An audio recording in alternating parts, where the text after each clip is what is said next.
How do you know the summer is really and truly over? My dad says it's over precisely 1 second after midnight on September 21st. My friend Ellen says it's over the moment you start thinking about whether to buy a 3-ring binder or a spiral notebook for school. But for me, the way I know the summer is a goner is when my brother Pete and Artie, the strongest man in the world, go to the beach and try to beat up the ocean. They're not crazy, just angry. Angry that the summer has to end. I know exactly how they feel. Every year it seems like the summer is over about 10 seconds after it started.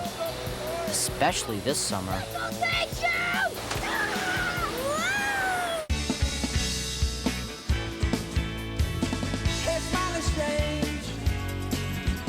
You looking happily deranged.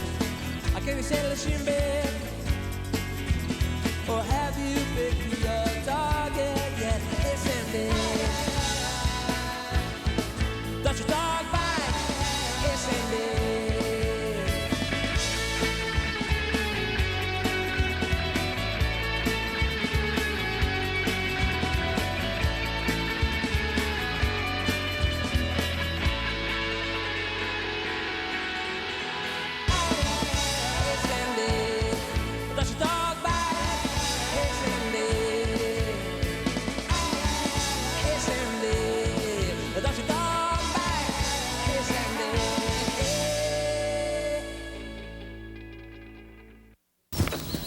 I'm Pete. This is my brother Pete. And this is all that's left of our summer vacation. 653 photos developed for free at the Quick Pick photo booth where my friend Ellen worked all summer. Where should I start? I know. Check this out. It's Pete and his best friend Mort Mortensen, greasing the turf on blocks of ice. Mort shaves off all his body hair to cut down on wind resistance, but Pete still beats him every year. Eat my turf, Chrome Dome! It's one of the surefire signs that summer has begun. Can't feel my butt. There are other signs, too. Your shadow gets shorter. Electricity gets louder. Killer bees arrive from the Yucatan Peninsula. And of course, the annual border dispute. I'm taking over your turf, Tubby! You'll have to kill me first. Between my dad and Mrs. Blowtard gets underway. Still, the summer isn't officially summer until Mr. Tasty comes to town. No one knows who he is or where he comes from, but when that first really hot day in June rolls around, you just know the Tasty Mobile is coming to the rescue. Hey, kiddos. Hey. It's not like he remembers your name, but once, when my brother Pete was broke and dying for a blue tornado bar, he offered Mr. Tasty a huge and evil insect for trade. He doesn't sing, does he? He's flesh. I'll take it. That's just the kind of guy he was. The other thing I should tell you about Mr. Tasty is that no one knows his true identity. Who is he? Some people think he escaped from the state mental hospital at Durango Falls, while others are pretty sure He's that guy. I forget his name, but he used to be married to Cher. Ms. Vanderveer, this blind millionaire who lives on our block, she just calls him Leonard. You never understood me, Leonard. You never really understood me. About the only thing anybody agrees on is that the summer just wouldn't be summer without him.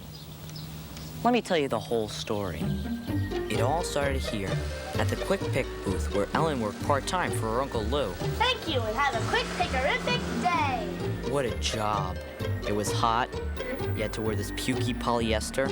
Plus, there was nowhere to go to the bathroom. You just had to hold it in. Outside of licking dirt for a living, it was easily the world's deadliest job. Then, one day, she stumbled across a clue that could unravel the summer's greatest mystery.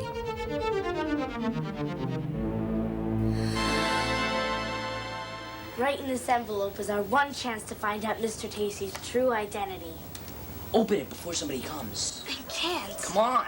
It's totally against the rules. Rules bite. Pete, don't! It was like opening the sacred tomb of King Tut as Pete peeled back the flap and revealed the secret life of Mr. Tasty.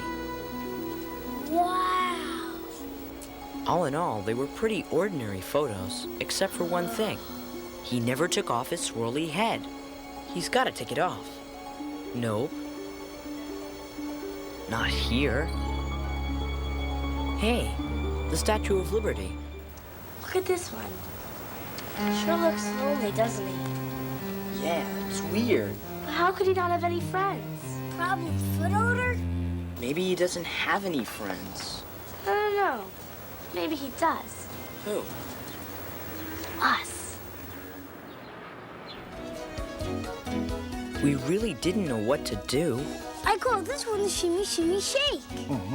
and we really didn't know what to say. So, how fast does this baby go? But we tried our best to somehow make friends with the mysterious man behind the plastic mask. So, do you have a girlfriend? Sure, I got 49 of them. Let's see. There's the boomerang bar, the hydrogen pop, meringue kabang, blue tornado bar, chocolate thunder chunks, lemon licky nubs, orange splurto sticks. Finally, on one fateful Thursday, Mr. Tasty, Yes? we were kind of wondering. Would you like to go trout fishing with us tomorrow? I'm bringing the dynamite. Thanks, kiddos, but that's my day to hot wax the Tasty Mobile. Can we help? Well, it's kind of a one-man job. Maybe next time.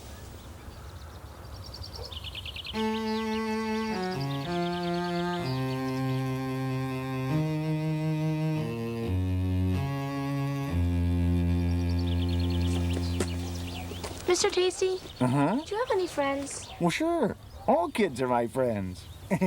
Yeah, okay. But don't you feel like kind of lonely sometimes? An ice cream man lonely? Come on. Yeah, like maybe you feel like nobody really knows you or even cares? Hey, everybody knows me. I'm, Mr. Tasty. Now, what can I do for you kiddos? Let us be your friends. I know. How about a bodacious blue tornado bar to tickle your tonsils? Boffo. No, that's not enough anymore. I'm sorry. I wish it could be different, but, it's for your own good. Take them. They're starting to melt. Please, they're all you really need. They're just popsicles. Exactly. And I'm just an ice cream man, and you're just my customers, and that's the way it has to be. How can you say that? There's no other way. Just give us a chance. I can't. Not here. It's the best I can do. Goodbye, kiddos. When he didn't come back the next day, nobody got too worried. He's probably just hot waxing his head. But when the heat wave hit Sunday and still no Tasty, the great blue tornado bar panic was officially underway. Out on the street, you'd see all kinds of kids going through blue tornado bar withdrawal.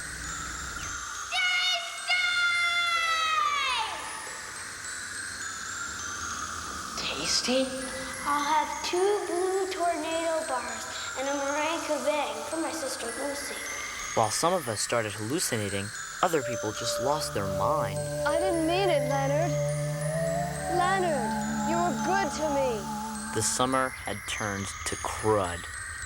About all we ever did was sit around spreading Tasty rumors. I heard his truck crashed. I heard his head melted.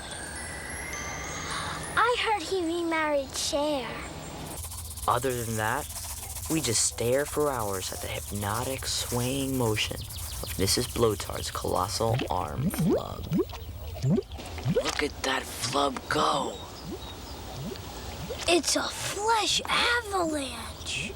And we probably would have kept on staring, but then our personal superhero Archie, the strongest man in the world!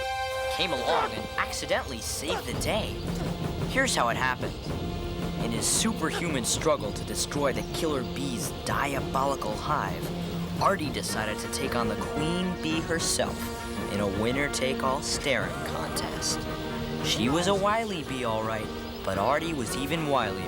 And finally, he had the murderous queen just where he wanted her.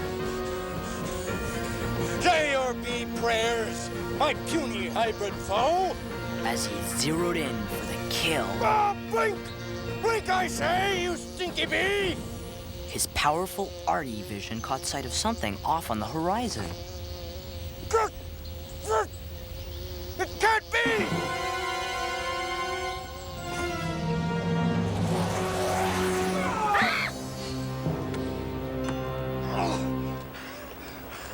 Greetings, photo gal! Artie! A shot!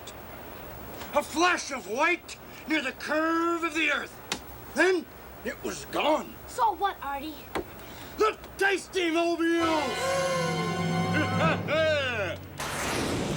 Taking into consideration the height of the water tower, the rotation of the Earth, and the prescription of Artie's eyeglasses, Ellen made some trigonomic calculations and pinpointed Mr. Tasty's coordinates to a stretch of interstate in northern Kentucky. We have to find him. The search for Mr. Tasty had begun. After Artie's miraculous sighting of the Tasty-mobile, we sprang into action. The summer was half over, and out there, somewhere, the loneliest man in the world was driving further and further away from the only friends he had, us. If we didn't find him, nobody would. Ellen turned her booth into a command center, took over every shift, and devoted her life to tracking him as he burned across the continent. She knew she was violating about 1,700 quick-pick regulations, but the only way to find Tasty was by looking for clues in every single photograph that came in. When a clue would turn up, she'd plant another pushpin in her map and try to predict his next cunning move.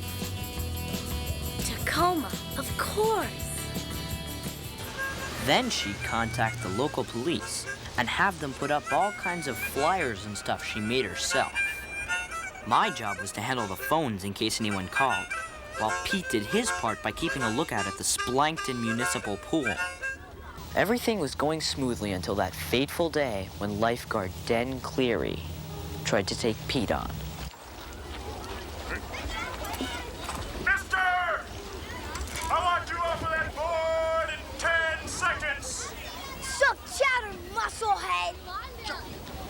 5, 4, 3, 2, 1. You'll be sorry! The thing you have to understand about Pete and Den Cleary is that they've been feuding for years.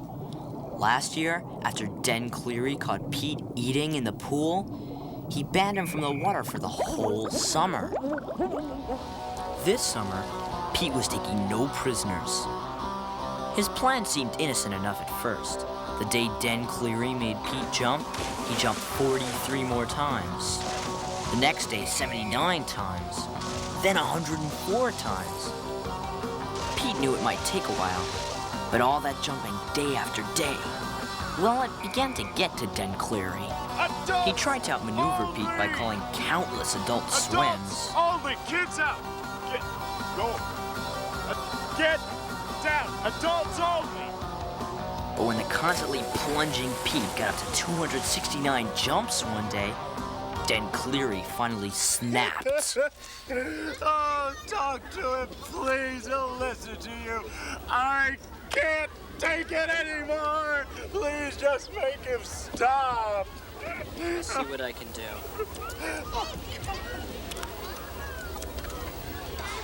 Pete, come here. The situation calls for Plan F. Let's go!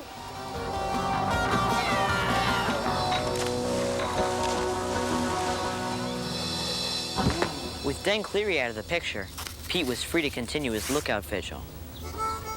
The new lifeguard didn't seem to mind. How's the weather up there, my little Viking? Sweet! Meanwhile, back at the command center, Ellen was getting increasingly frustrated. The summer was fading fast, and she still was one step behind the elusive Mr. Tasty. So close. Our only hope was to try and talk to someone who knew Tasty. Somebody like Ms. Vanderveer. It's worth a try.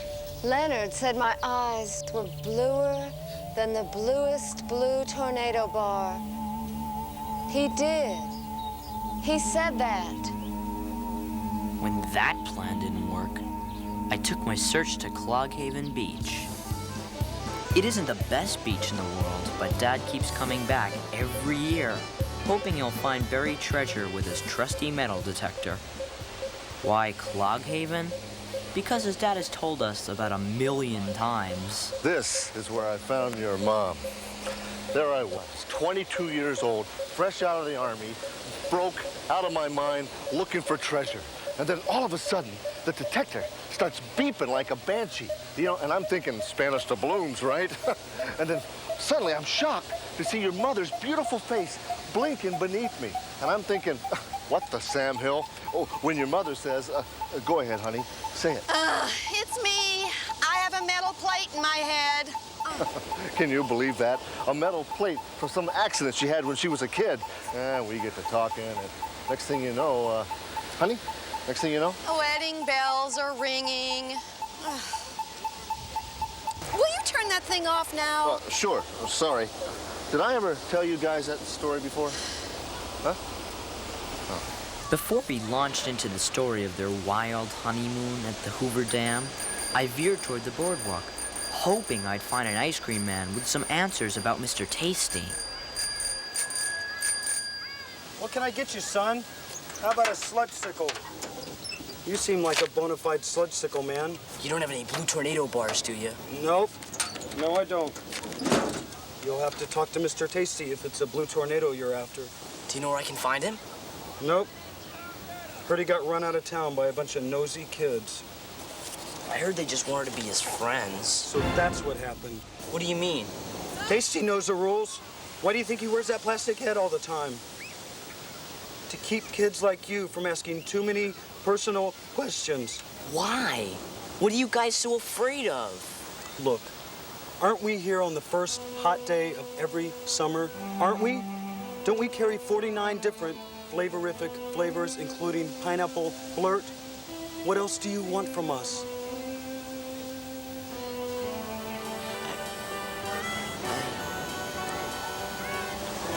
I don't know anymore. Well, how about that sludge sickle?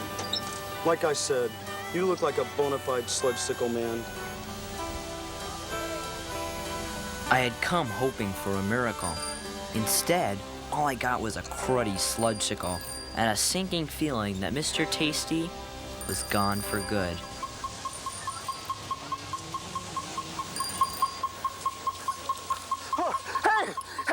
Hey, we got something here, something big. Come here, come on. Oh, hey, I think it's like an Oldsmobile, you know, like a Delta 88 or maybe a Cutlass Supreme.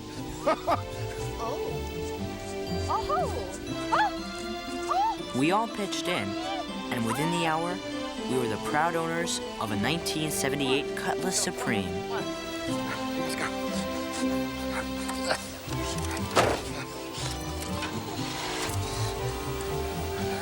Hey, buckle up. Let's go. It ran perfectly and had tons of legroom. I got a new car. I didn't Our have to go dad run. was so happy, he sang all the way home. I got a Cutlass Supreme. It's got a radio. Windows, headlights. As much as I enjoyed Dad's beautiful voice, I knew Ellen was finishing her second shift.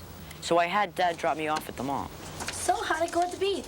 Dad found a car, Cutlass Supreme. Did you find anybody who knows Tasty? Yeah, this guy, Captain Scrummy. What'd he say? He said I looked like a bona fide sludge-sickle man. Mr. Tasty's never coming back, is he? No, I don't think so. Let's go, I'll walk you home.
Would you please?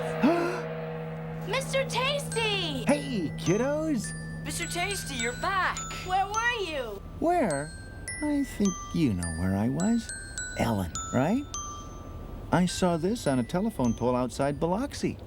And this one near Duluth. Seems everywhere I went. There I was. Why did you come back? Oh, I had to. I wanted to pick up my photographs. Oh, yeah, they're right here. I guess you know we looked at them. I kind of figured you did. How'd they turn out? Oh, hey, you ever been to the Statue of Liberty? You should go. I pretended a blue tornado bar was the torch. I wish it was. Me too. We missed you, Mr. Tasty. Please, don't say that. But why is it so terrible? Because every year on this day, the summer ends, and I always have to say goodbye. It's hard enough without having you kiddos missing me. Then don't go. I have to, Pete. I'm an ice cream man. I am what the summer is. Fireflies, thunderstorms, butt sweat on the car seat. And when it all goes, I have to go with it. Couldn't you just stay a little bit longer? Well, I'll tell you what. There's a little daylight left. What do you say you kiddos help me wax the Tasty-mobile? Didn't you say that was a one-man job? Not anymore.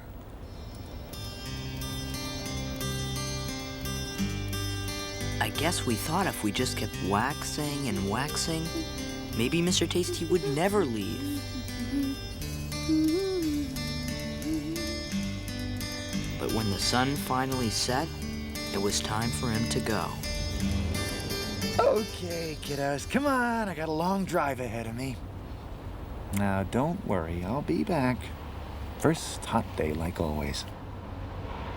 Till then, I was wondering... Yeah? Could I get a shot of all of us together? It'd mean a lot to me. Sure. Great.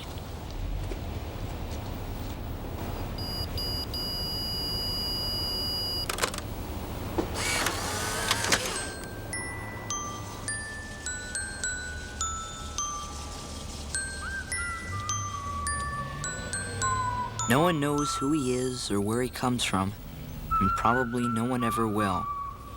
I guess some things are supposed to stay a mystery. All we know is that he's more than just an ice cream man.